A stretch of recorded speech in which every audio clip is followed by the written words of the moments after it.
It's time for us to dig into some real design work in Photoshop.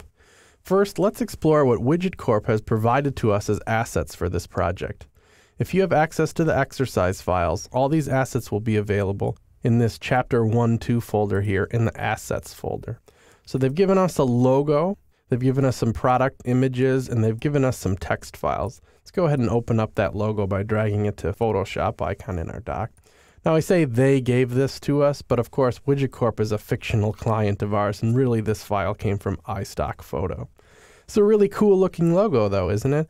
One of their needs that we established earlier was that they wanted their website to really be clear that they're a widget making company. No ambiguity about it. So this widget logo really does that for us already. If we use this properly in the design, there'll be no doubt about that they're a widget making company.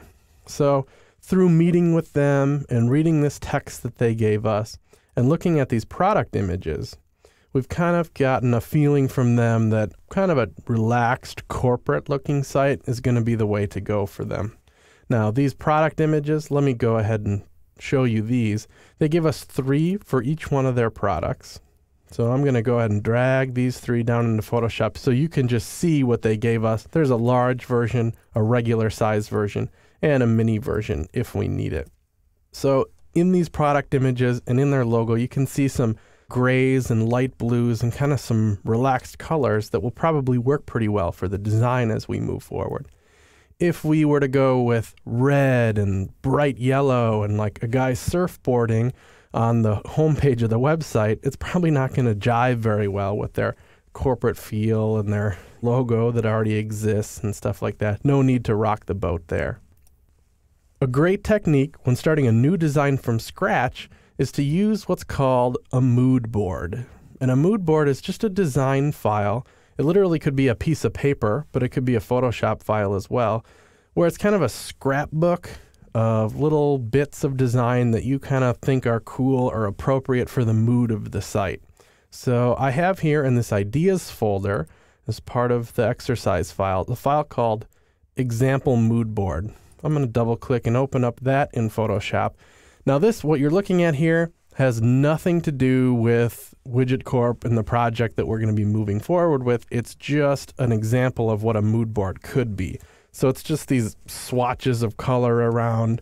There's some typography exploration. There's images in the background. You can see this top image is blurred out, and we have some blurred text to kind of go with that. There's some textures going on and some different kinds of fonts with opacity. Just lots of stuff going on here. It doesn't look like a finished design at all. It's just giving us a feel for something. Like maybe this design here is kind of an urban thing, as we can see some buildings and some underground kind of stuff going on here. It's just a feel. So we're going to do that for Widget Corp with our own mood board. So I'm going to make a new file in Photoshop, give it some kind of arbitrary pixel dimensions here. We're just kind of playing around. And we just get this white canvas. Now white isn't so bad really. I mean, white is chill and relaxed and corporate. No problem with that. So maybe the content of our site will be on white, but we should work on a background. So let me just grab the rectangle tool and just make a square here that'll be representative of our background. Maybe we'll make it kind of a neutral gray color, a darker gray.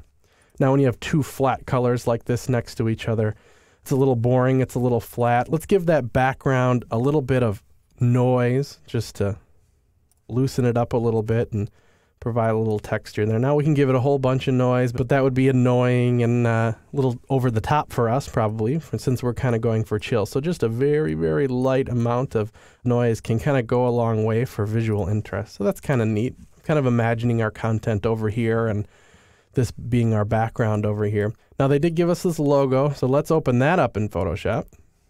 I can grab our black arrow tool and just drag it over to our other project here. I'm going to press Command-T to resize this thing, Command-0 to get my resize handles all in the screen, and then hold Shift as I resize this, just so it's a more manageable size. That's all I'm doing here. Now one of the first things I notice is that this logo is looking good on dark as well as white. So it's kind of interesting that way. Not a lot of logos are able to do that, so that's kind of neat. Another thing I often like to see in these mood boards is separators or way to partition content from one another. In a corporate site like this, 1-pixel rules I think are pretty neat. So let's grab one of those. I grabbed our line tool. I'm going to hold shift and draw a straight line. And that's kind of nice. That might be a way to separate our header from our footer or blog posts from each other. I'm not sure yet. And when I see 1-pixel lines like that, a lot of times I'll think of Helvetica Neue in their ultralight font. I think that's really nice. We could just go ahead and type Widget Corp in all caps. And that font really reminds me, it looks itself like a 1-pixel line. So that's kind of neat. We can just play around here. We're not exactly designing their website right now, even though it is kind of starting to take shape a little bit. We're just kind of dropping stuff on the page and getting a feel, getting a mood. That's the whole point. Now, as we are playing around with mood, we're looking around on iStock Photo, and we found this file. I'm calling it mail marks here, and I'll press the space bar just so we can take a peek at it. And it has all these like stamps and stuff that looks like it came from the post office. Pretty neat stuff. I was thinking, maybe this could work in our design. It looks corporate-y to me just in that, corporations get and send mail and stuff. I think this would work. Most of the site's going to be pretty sterile and clean, but having a few kind of rough edges like this might be kind of neat. So I'll go ahead and open that up in Photoshop. And maybe we'll just grab like one of these postmarks or something and drag that in there. I'll grab the lasso tool and just draw a really loose selection around that. Then grab our black arrow and just drag it over here, just so we have a reference to it, just anywhere in here. Maybe we'll grab some more stuff, just in case for playing around. I'm just lassoing around this area in this JPEG file we have. Drag that over to, I'm not sure. I mean, those are looking pretty humongous. So again, I selected their layers and pressed Command-T so I can resize them, and then I'm just holding Shift. Holding Shift will keep their dimensions straight as I resize so they don't get distorted. That might work. We'll see. I could even see, knocking them down in opacity a little bit so they're not as strong on the page. Playing around with color is also important in your mood board. I can grab the rectangle tool here and just kind of maybe draw some bars in here and pick some colors. Now, sampling colors from already existing elements on the page might be a good idea. Their logo has all kinds of blues in it. Since it's gradients, there's, light blues towards the top and dark blues towards the bottom, really dark blues. I think that's kind of neat. We could base our color scheme off of their logo. There'd be no problem with that. I'm going to grab that bar and drag it to the page down here to duplicate it, and then grab my black arrow and just move it so we can pick another color, maybe another blue. It's kind of neat. I'll duplicate it again. We're just playing around with colors, playing around with feel. We don't have to stay in all blue. That would be boring if we did that. So we could branch out. That's working for me. That looks kind of neat. Just playing around with color, playing around with different graphical elements, using their logo, setting up some background textures here, playing around with typography. That's what a mood board is all about.